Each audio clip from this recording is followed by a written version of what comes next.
Eklavya channel पर आपका स्वागत है। ग्रामर का टॉपिक ले रहे हैं direct and indirect speech narration. Direct speech के दो भाग होते हैं। पहला भाग होता है रिपोर्टिंग वर्ब। यह इन्वर्टेड कोमा के बाहर वाला होता है। दूसरा भाग रिपोर्टेड स्पीच, यह इन्वर्टेड कोमा के अंदर वाला भाग होता है। जैसे he said to me comma inverted comma I am going to school comma inverted comma. इस सेंटेंस के अंदर दो वाक्य हैं। एक वाक्य तो है ही सेड टू मी और दूसरा वाक्य है I am going to school. तो पहला वाला वाक्य है जो ही सेड टू मी, यह आता है रिपोर्टेड वर्ब के अंदर, और दूसरा वाला भाग जो है I am going to school, यह आता है रिपोर्टेड स्पीच के अंदर वाला भाग। तो इसको शॉर्ट रूप में कहते हैं, पहले भाग को आरवी और दूसरे वाले भाग को कहते हैं आरएस, यानी कि रिपोर्टेड स्पीच।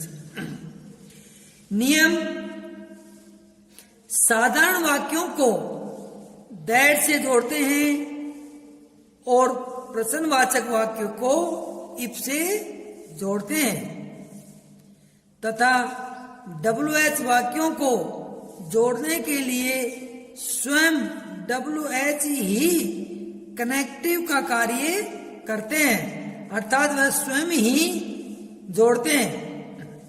तथा प्रश्नवाचक वाक्यों में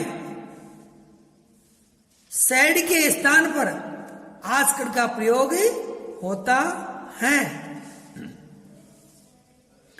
दूसरा नियम: रिपोर्टिंग वर्ब का टेंस कभी नहीं बदलता है, यानी कि जो पहला वाला भाग होता है उसका टेंस कभी नहीं बदलता है। यदि रिपोर्ट आरवी यानी रिपोर्टिंग वर्ब के पश्चात कोई कर्म आया हो तो सेड को टोल्ड में बदल देते हैं, और यदि सेड के पश्चात कोई कर्म नहीं आया हो तो सेड का सेड ही रहता है। से टू को टेल में तथा से का से ही रहता है। तीसरा नियम है, यदि आरवी का टेंस यानी रिपोर्टिंग वर्ब का टेंस प्रेजेंट या फ्यूचर टेंस में हो तो आरएस यानी रिपोर्टेड स्पीच के टेंस में कोई परिवर्तन नहीं होता है, अर्थात नो चेंज। चौथा नियम: यदि आरवी का टेंस यानी रिपोर्टिंग वर्ब का टेंस पास्ट टेंस में हो तो रिपोर्टेड स्पीच के टेंस में निम्न परिवर्तन होता है। जैसे प्रेजेंट इंडेफिनेट को पास्ट इंडेफिनेट में चेंज करते हैं, और प्रेजेंट कंटिन्यूअस को पास्ट कंटिन्यूअस में परिवर्तन करते हैं। प्रेजेंट परफेक्ट को पास्ट परफेक्ट में। चौथा है प्रेजेंट परफेक्ट कंटिन्यूअस को पास्ट परफेक्ट कंटिन्यूअस में। पांचवा पास्ट इंडेफिनेट को पास्ट परफेक्ट में चेंज किया जाता है, और पास्ट कंटिन्यूअस को पास्ट परफेक्ट कंटिन्यूअस में चेंज किया जाता है। सातवां पास्ट परफेक्ट टेंस तथा पास्ट परफेक्ट कंटिन्यूअस टेंस में कोई परिवर्तन नहीं होता है, अर्थात no change. Change of pronoun यानी प्रोनाउनों को किस प्रकार चेंज किया जाता है, ये कितने प्रकार के होते हैं। फर्स्ट पर्सन होता है आई मी माई, और we us our. Second person you your. Third person he him his. She her it its और दे देम दियर। ये सारे चेंज ऑफ प्रोनाउन है।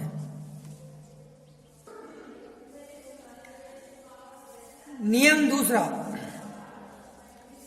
प्रोनाउनों को नियम, इनको किस प्रकार चेंज किया जाता है। रिपोर्टिंग स्पीच में यानी कि दूसरे वाले भाग में आए हुए फर्स्ट पर्सन को रिपोर्टिंग वर्ब के यानी कि पहले वाले भाग के अनुसार कि कर्ता यानी सब्जेक्ट कर्ता के अनुसार बदल दिया जाता है।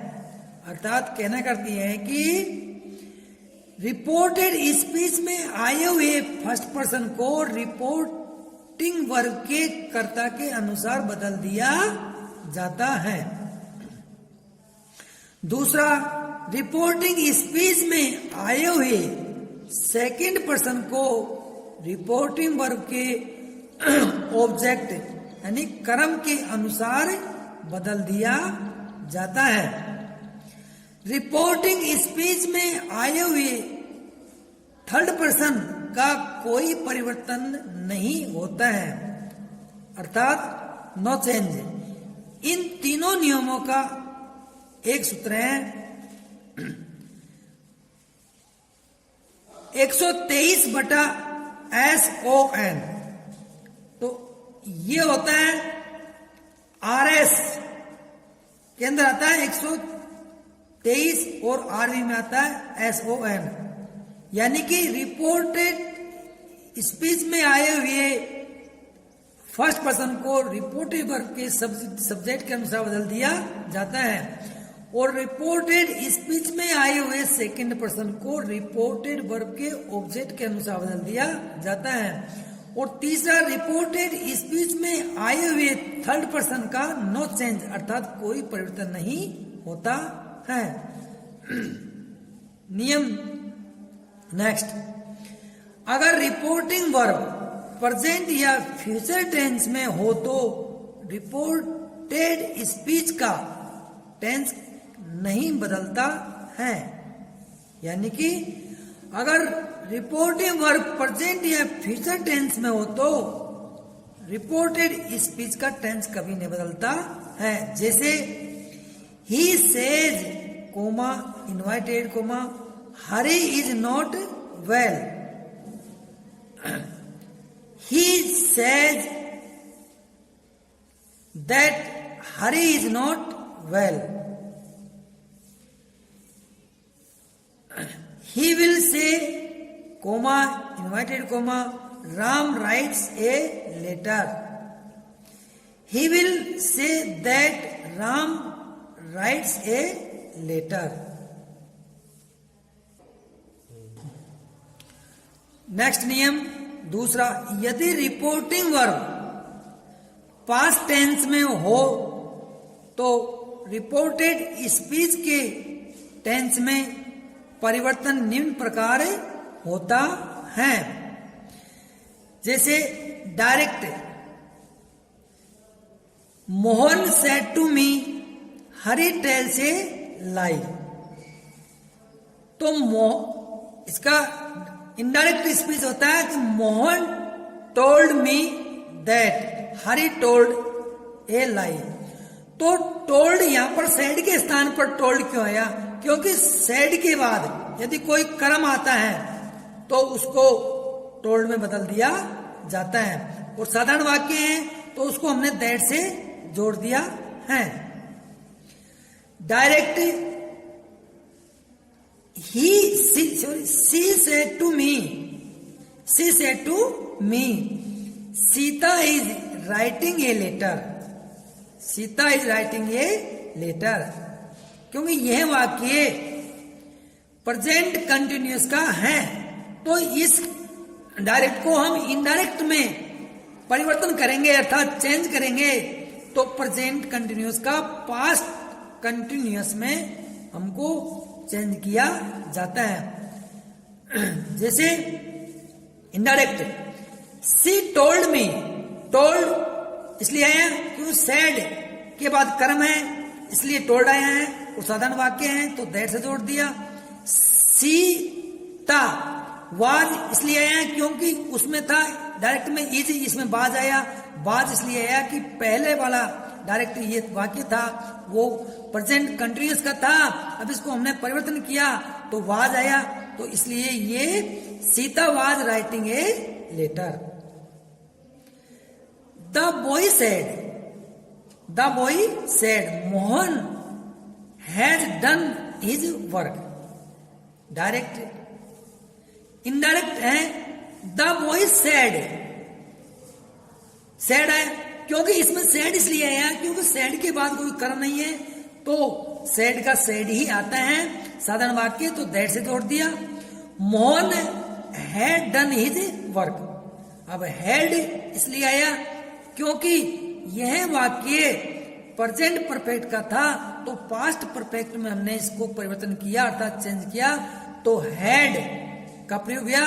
फॉर्म डन क्योंकि do did done third form आती है तो थर्ड फॉर्म लग गई his work. They said comma inverted comma the boys have been living in the house for 5 months। Direct यह वाक्य प्रेजेंट परफेक्ट कंटिन्यूअस टेंस का है, तो इसको हम इनडायरेक्ट स्पीच में हम चेंज करेंगे, तो इसको हम चेंज करेंगे पास्ट परफेक्ट कंटिन्यूअस टेंस के अंदर। तो दे सेड साधारण वाक्य दैट से जोड़ दिया। बॉयज हैड बीन क्योंकि उसमें है बीन था तो हैड बीन आ गया। Living in the house for 5 months। Sita said comma inverted comma Madhu wrote a letter. Direct अब हम इसको इनडायरेक्ट स्पीच में परिवर्तन करेंगे, तो यह वाक्य पास्ट इंडेफिनेट का था। क्यों था? क्योंकि इसके अंदर सेकंड फॉर्म है, तो ये पास्ट इंडेफिनेट का हुआ। तो इसको हम चेंज करेंगे, तो हम इसको चेंज करेंगे पास्ट परफेक्ट के अंदर, क्योंकि पास्ट इंडेफिनेट को पास्ट परफेक्ट के अंदर चेंज करते हैं। तो सीता सेड क्योंकि सेड के बाद कोई कर्म नहीं है तो सेड का सेड आ गया। साधारण वाक्य तो दैट से जोड़ दिया। मधु हैड क्योंकि पास्ट परफेक्ट में हैड का प्रयोग होता है, हैड प्लस थर्ड फॉर्म, तो write wrote written third form आ गई रिटर्न।